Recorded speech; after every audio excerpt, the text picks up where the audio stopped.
bundan keflenmesinler. Bir Türkmen bu memlekette kalmış olursa bu memleket Türkmen memleketi.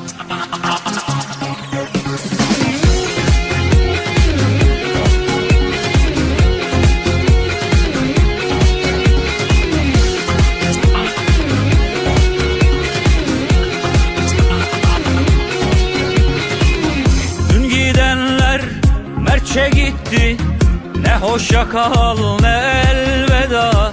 Sıra bana geldi çattı. Vatan sana canım feda, vatan sana canım feda. Emrindeyim sözüm ile, feryadımla sazım ile, oğlum ile kızım ile. Vatan sana canım feda, vatan sana canım feda, vatan sana canım feda, vatan sana canım feda. Hurmatı hiç ürəyi uzayanları sidiyor ey hükümet.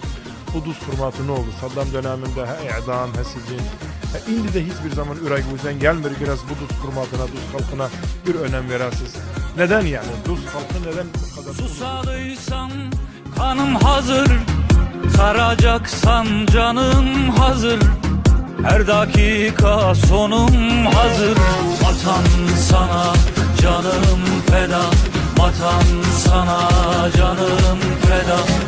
Kes hükmümü idam gibi, işte adam adam gibi, atam gibi dedem gibi.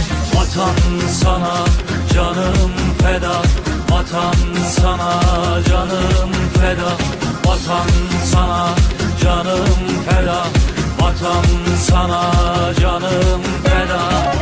Kamlı Türkmandı, Yengize Türkmandı, Emirli Türkmandı, Duz Türkmandı, Kerkük Türkmandı, Tilafer, Duz, Teze, Köprü. Bunlar hepsi Türkmansız siz.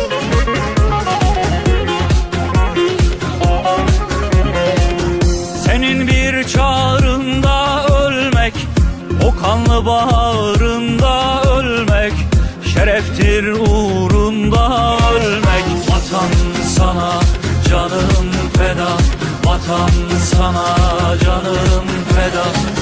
Can çekişti zaten yaşım, yaşamak olmadı düşüm. Olmasın be mezar taşım. Vatan sana canım feda, vatan sana canım feda, vatan sana canım feda, vatan sana canım feda, vatan sana canım feda, vatan sana canım feda, vatan sana canım feda, vatan sana canım feda.